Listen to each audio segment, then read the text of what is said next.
Olá, agora eu quero falar sobre a cesárea.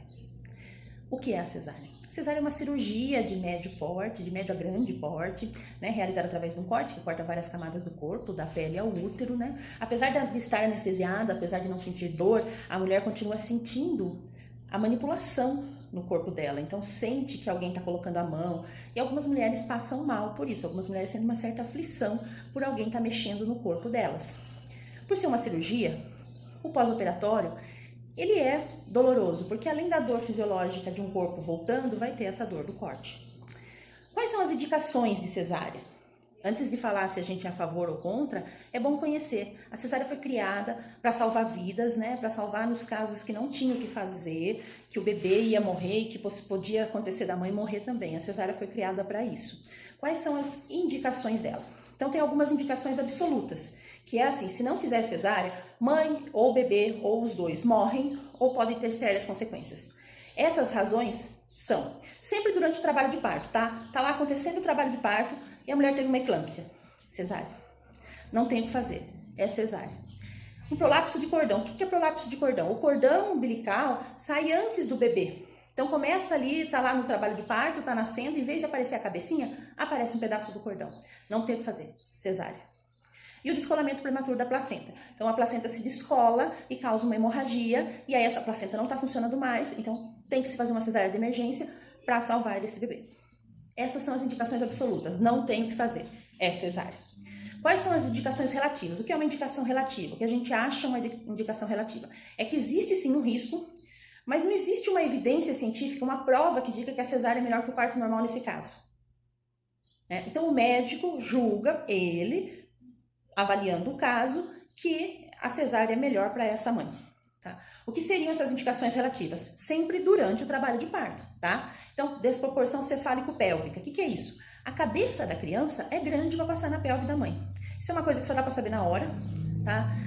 Não dá para saber antes, não dá para medir antes, não tem jeito, não adianta olhar para a pessoa e falar se ela tem uma pelve grande ou não, só vai saber na hora do trabalho de parto.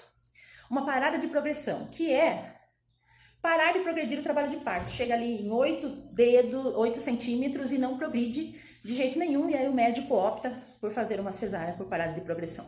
Sofrimento fetal agudo. Aí tem que ver bem o que é esse sofrimento fetal agudo. Né? Então teria que ser avaliado. Mas aí o médico, ele avalia que não, para esse bebê é melhor uma cesárea. Bebê pélvico. Existem equipes que fazem o parto normal de bebês pélvicos. Mas bastante equipes não fazem, bastante médicos não fazem. E aí ele vai dizer que essa é uma indicação de cesárea. 2 ou mais cesáreas prévias, então a mulher tem 2 cesáreas anteriores, e aí ela teria que achar uma equipe que fizesse esse parto normal, né? E bastante equipes não assumem esse parto normal, e aí vai para cesárea. E a mãe HIV positivo, também existem estudos que podem ser feitos o parto normal, mas nada conclusivo ainda, então não existe um estudo que diga não, pode. Então é uma decisão do médico. Isso são indicações relativas. Né? O médico avalia caso a caso e o médico decide. Aí nós temos as indicações discutíveis. Quando o médico acredita no risco, mesmo sem evidência nenhuma, e aí a mulher acaba acreditando também. Tá? Que são circular de cordão. A circular de cordão não é uma indicação de cesariana a princípio, a não ser que tenha algum outro problema. Bolsa rota, então só a bolsa está rota, não é indicação de cesárea, a não ser que tenha mais problema. Parto prolongado, quanto é esse parto prolongado? Também não é uma indicação de cesárea sem avaliar o resto do caso. Falta de dilatação, a maioria das mulheres dilatam. A assistência que não espera essa dilatação. Então, falta de dilatação não é indicação de cesárea. Passou das 40 semanas, também não é, porque a gente sabe que pode esperar até 42, porque a gente sabe que tem como monitorar essa mãe e esse bebê, né? E a gente sabe que esse bebê vai dar sinal que ele quer nascer. Então, só passar de 40 semanas não é uma indicação de cesárea. Pressão alta, tem um monte de pesquisa aí que já está dizendo que se pode sim ter um parto normal. Então, é questão de conversar com o seu médico e tentar pesquisar. Bacia estreita é o que eu falei, não tem como saber que a bacia é pequena para esse bebê passar, só na hora. E como é que alguém vai falar que você tem uma bacia estreita? O bebê grande quanto? Será que ele não passa?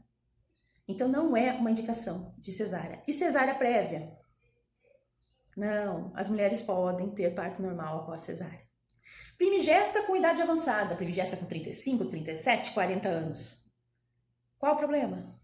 Se ela estiver bem, se a saúde dela está bem, se o bebê está bem, qual o problema de tentar um parto normal? Para quê? Uma cesárea. Só por isso? Não. Tem que ter outro motivo. Senão, não. Mãe adolescente, primigesta, primeira gestação, adolescente. Só por isso? Ela não pode ter um parto normal? Será? Presença de mecônio. Tá, como tá esse mecônio? Né? Temos que ver como é que tá. Por que só isso? Só o fato do bebê ter feito aquele cocôzinho ali já tem que ir para cesárea. Não é bem assim. Tá? Condições ginecológicas. Então a gente ouve falar que tem mioma, cisto e que não pode. Varizes na vagina, não pode ter parto normal. Miopia, não pode, tem que ser cesárea. Depressão, ansiedade, tem que ser cesárea. É óbvio que tudo isso tem que ser avaliado. É óbvio que uma pessoa pode estar deprimida a ponto de não querer passar por um trabalho de parto. Mas daí a cesárea não é indicada por causa da depressão. É indicada para aquela mulher por causa da depressão dela. E não todas as pessoas que sofrem de depressão vão ter que fazer cesárea por isso. É essa a diferença, entende? Os riscos. As pessoas não falam de um risco de uma cesárea desnecessária. Então você não precisa de uma cesárea, mas você vai para ela porque o médico achou que você precisa. Porque você quis, porque não tem informação. Ela tem riscos. E é importante saber os riscos para decidir. A gente pega, põe os dois numa balança e vê o que a gente quer. Isso é escolha consciente, é escolha informada.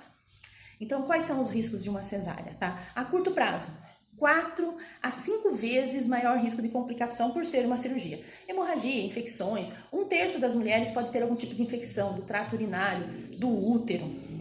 A longo prazo, tem riscos? Aderência cirúrgica, que causa dor pélvica, então fica tudo grudado, aquela cicatriz. Dor na relação sexual, problemas no intestino. As mulheres podem ter isso a longo prazo depois de fazer uma cesárea e às vezes elas não precisavam dessa cesárea. Essas complicações, elas podem afetar as gestações futuras. A cicatriz, ela pode causar 2 a 4 vezes mais o risco de um descolamento prematuro de placenta ou de placenta prévia, que é uma placenta que fica bem embaixo, assim, bem perto da saída ali do colo do útero e que pode dar problema numa futura gestação. No Brasil, a gente não tem uma tradição de escolha informada, de alguém chegar, falar para você as opções, falar como eu tô falando hoje para vocês, o parto normal é assim, a cesárea é assim, o risco é assim, qual você quer? E aí as mulheres não conhecem esses riscos, e é isso que a gente quer. Vocês já sabem um pouco das 2 vias de nascimento. Então, o que a gente quer? O que eu quero? Procurem saber. Vão se informar. Vão estudar. Escolham aquilo que vocês acharem que é melhor para vocês e para os seus bebês. Não existe uma via de nascimento sem risco, porque não existe nada na vida sem risco. Tudo que a gente faz tem um risco. Então, não seria diferente nem no parto normal, nem na cesárea. O que a gente precisa é pesar os riscos e decidir o que a gente quer.